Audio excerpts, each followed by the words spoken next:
nossos amigos, nossas amigas.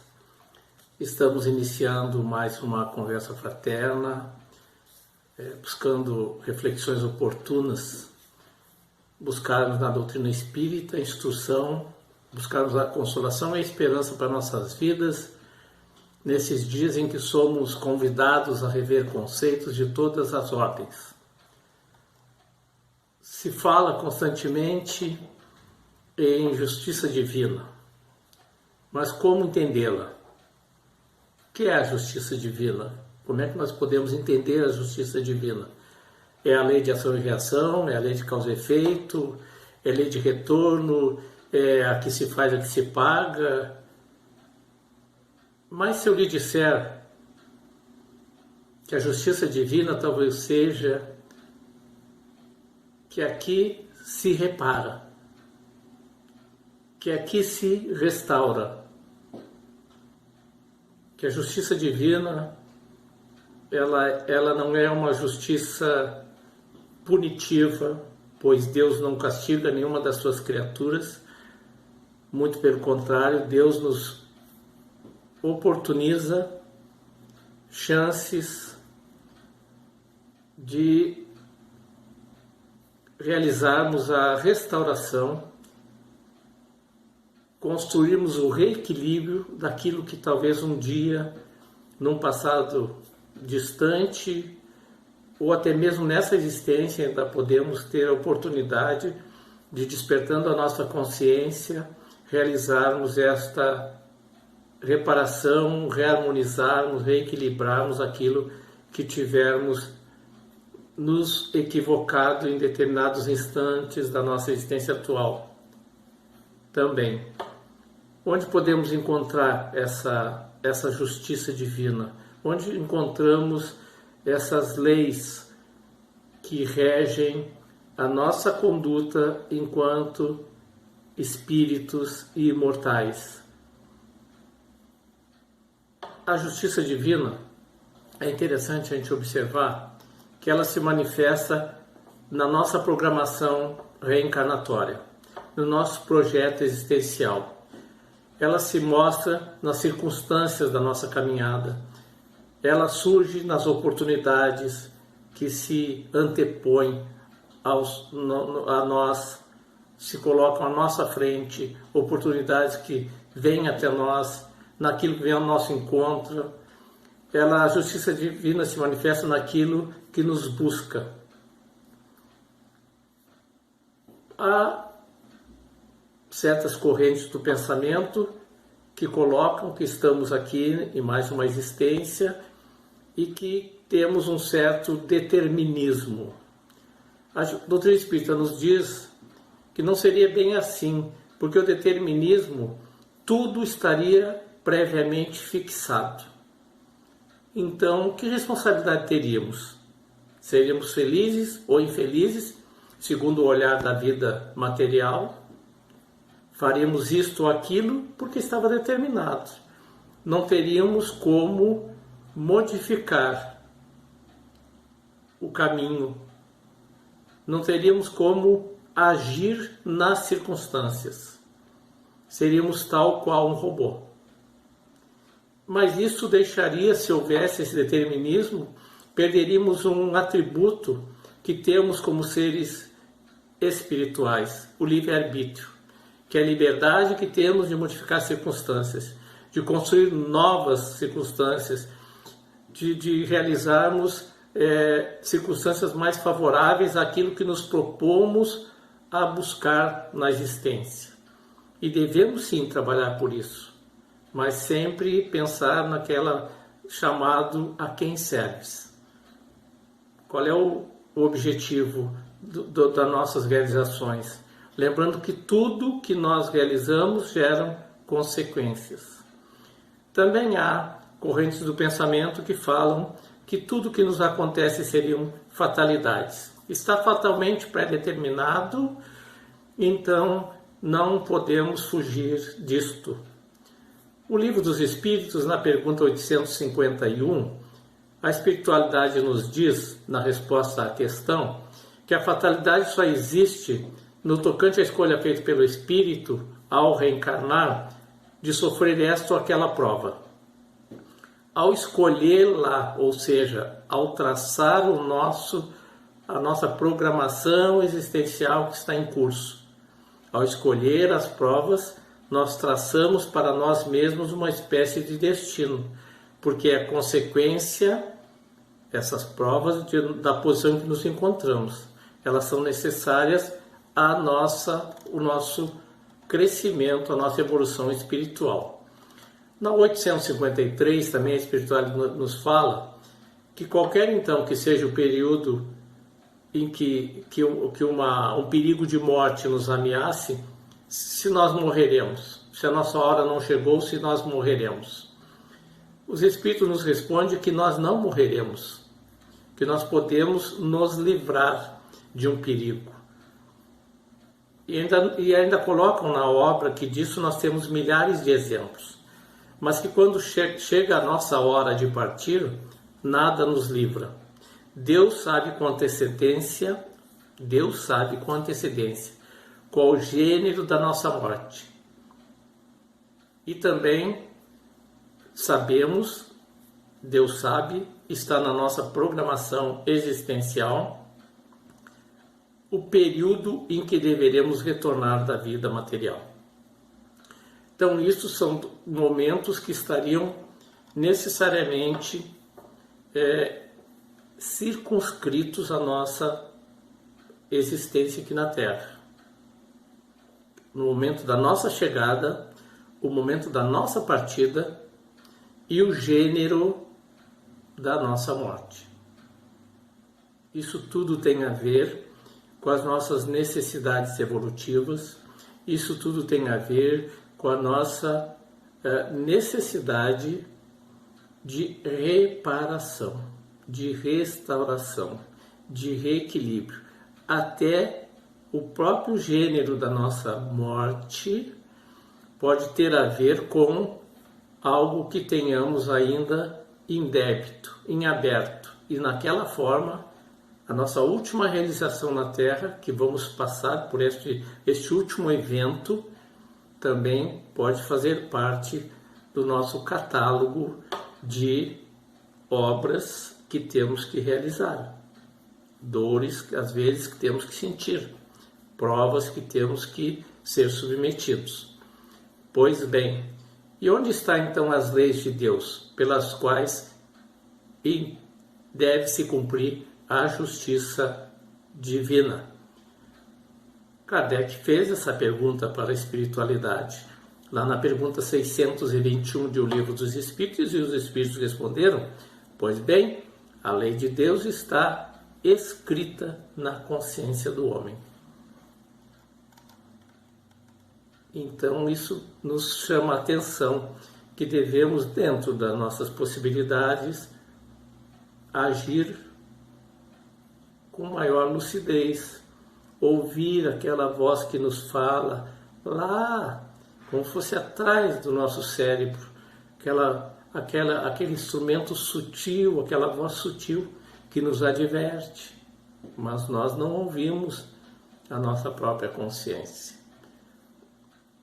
Vivemos hoje os efeitos do ontem e temos que ter pensamento lúcido de que vivemos hoje construindo causas para nosso viver de amanhã.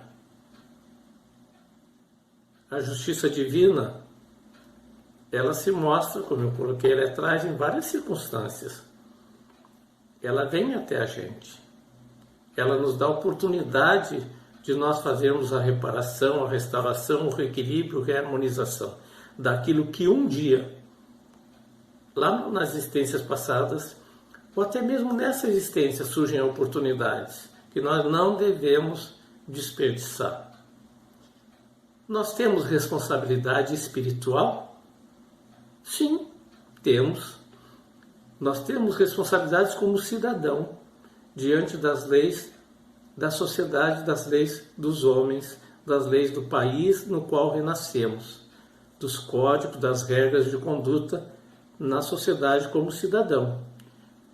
Temos regras de ética, culturais, que devem ser respeitadas também dentro do trabalho, dentro do nosso lar e também na sociedade. Mas temos uma responsabilidade espiritual. O que eu faço? Se os outros fizessem, qual seria a minha opinião? O que eu diria a respeito? Se eu visse uma outra pessoa fazendo o que eu faço, eu admiraria? Eu faria críticas? Ou seria neutro, não teria uma opinião? O que eu faço? É bom ou ruim? Qual é meu caráter? Como é que eu avalio a minha conduta? Como é que eu avalio o meu estágio? Como é que eu avalio a minha vida? Como é que eu faço?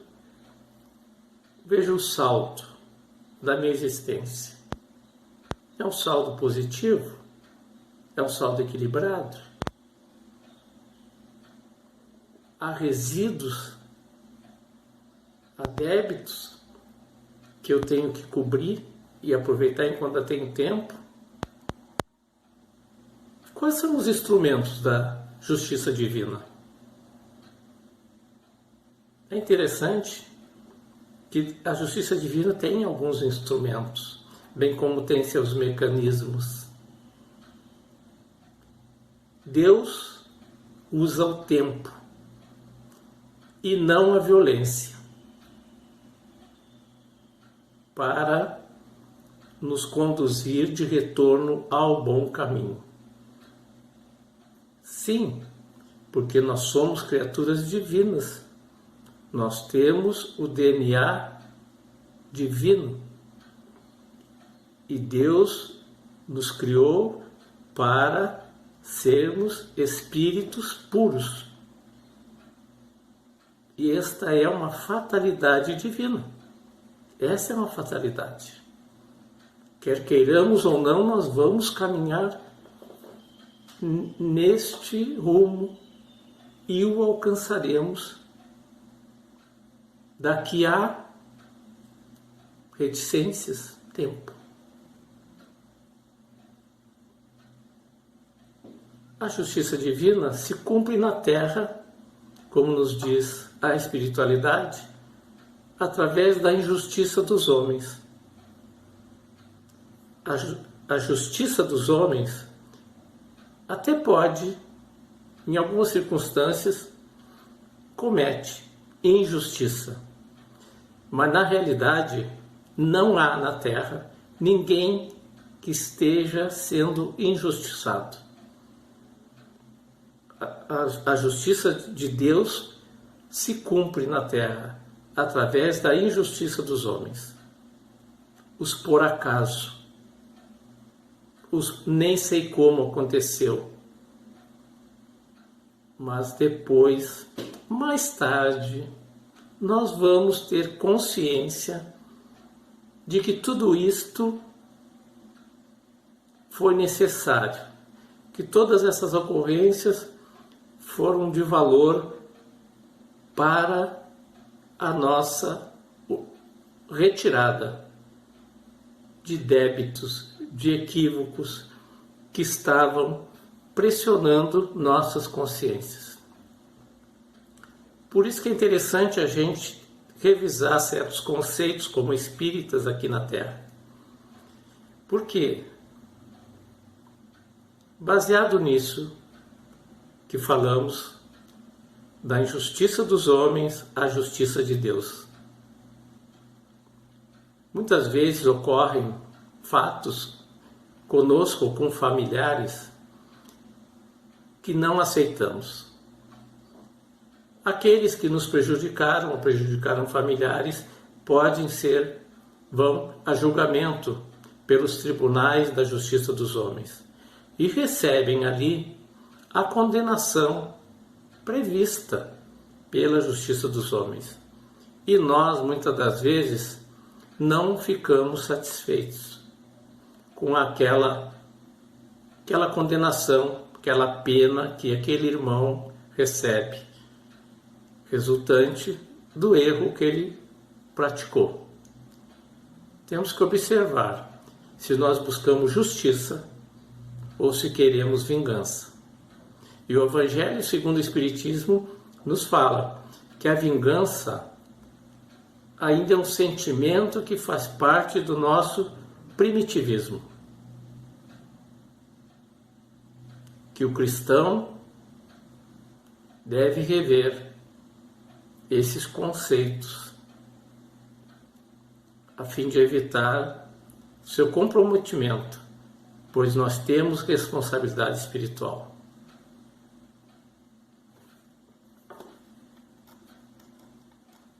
Há um caso que Chico Xavier nos relata, que ele tinha um irmão que por 11 anos colaborava com ele no centro espírita. E este irmão dele, acometido de um problema de súbito, veio a desencarnar. Chico ficou extremamente triste, e até porque José, seu irmão, era aquele companheiro de todas as horas nas tarefas no centro espírita. José era seu braço direito e seu braço esquerdo nas tarefas, podemos assim falar. E Bezerra de Menezes traz a Chico, no momento da morte de José, que José estava recebendo ali um benefício, porque fazia parte da trajetória reencarnatória que José passaria um período em torno de aproximadamente 11 anos acamado. Seria acometido de doenças que lhe dificultariam a sua mobilidade física e ele ficaria sobre uma cama. Mas como José, por este período de aproximadamente 11 anos, propôs-se ser um tarefeiro de Jesus na Terra, junto a seu irmão Chico Xavier, havia restaurado o seu equívoco do passado e agora então poderia retornar à pátria espiritual como aquele soldado que venceu as suas batalhas, trocando o sofrimento pelo trabalho. E aí nós vamos lembrar da primeira carta de Pedro, onde ele diz que o amor cobre uma multidão de pecados. Sim, o amor cobre uma multidão de pecados, mas nós temos que lembrar que este amor, ele precisa ser materializado. Senão nós vamos sair na rua gritando eu te amo, eu te amo, eu te amo, e achamos que com isso estamos nos safando, nos livrando. Não é bem assim. O amor precisa ser atuante. O amor precisa ser serviço, precisa ser ação, precisa ser alimento espiritual, alimento físico para os nossos irmãos que necessitam. Pois bem, a justiça divina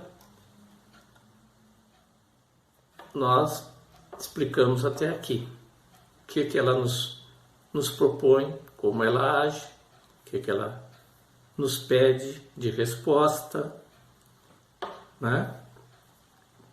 Falamos então das leis de Deus, lembrando que Deus é misericordioso, que Ele é eterno, é imutável, conforme o Livro dos Espíritos nos traz essas questões lá nas suas primeiras perguntas. Mas o que nós podemos fazer para buscar ser melhor nesta vida? Ou a partir desta vida? Ou a partir desse nosso momento existencial? Uma proposta é seguir a luz maior.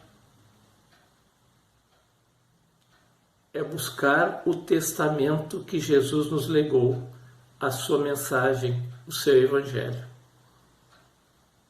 O Evangelho de Jesus é uma regra apropriada para nos bem conduzirmos na nossa trajetória existencial. Paulo, na sua carta aos Efésios, no capítulo 5, versículo 14, nos chama a atenção quando ele nos diz: desperta, ó tu que dormes, levanta-te dentre os mortos e o Cristo resplandecerá sobre a tua pessoa. Sabe que um dia, nos diz a espiritualidade, através de um ditado de Emmanuel, uma psicografia de Chico Xavier, e Emmanuel nos diz que um dia um certo homem esteve aqui e tinha um olhar mais belo que já existiu. Tinha no cantar uma oração e no falar a mais linda canção que já se ouviu. Sua voz falava só de amor. Todo gesto seu era de amor. E paz ele trazia no coração. Ele pelos campos caminhou, subiu as montanhas e falou do amor maior. Fez a luz brilhar na escuridão, o sol nascer em cada coração que compreendeu que além da vida que se tem, existe uma outra vida além. E assim, morrer não é o fim. E o que mais? O que mais que esse homem nos ensinou? Esse homem que esteve aqui. O que mais que ele ensinou para esses nossos momentos? Para a nossa transformação moral. Para sermos seres humanos reconfigurados. Quando sairmos do isolamento social. Fazermos a nossa reconfiguração. Dar um up.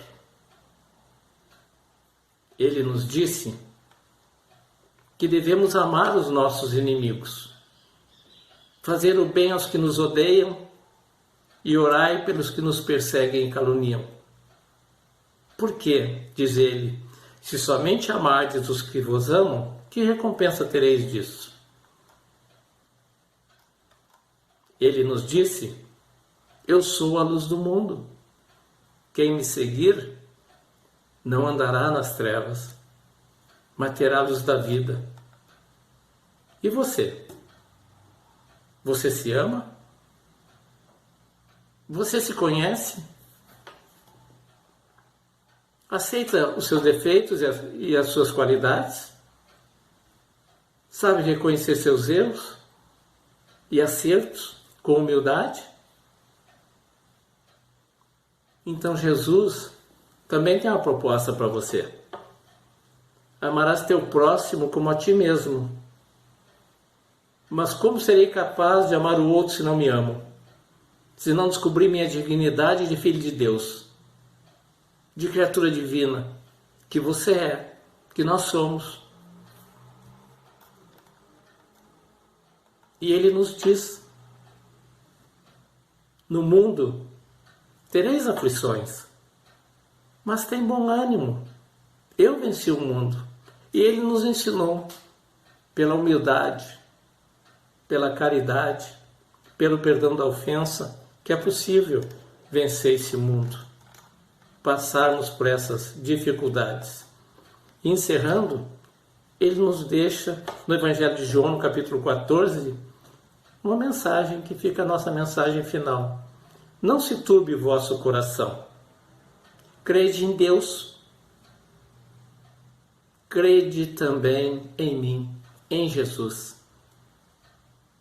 Eu sou o caminho. Jesus é o caminho. O Evangelho de Jesus é a verdade.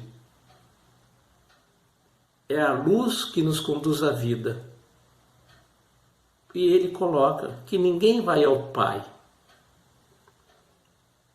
senão por ele, senão pelas orientações do seu Evangelho, que é o guia seguro para vivermos em paz de consciência aqui na Terra ou no mundo espiritual.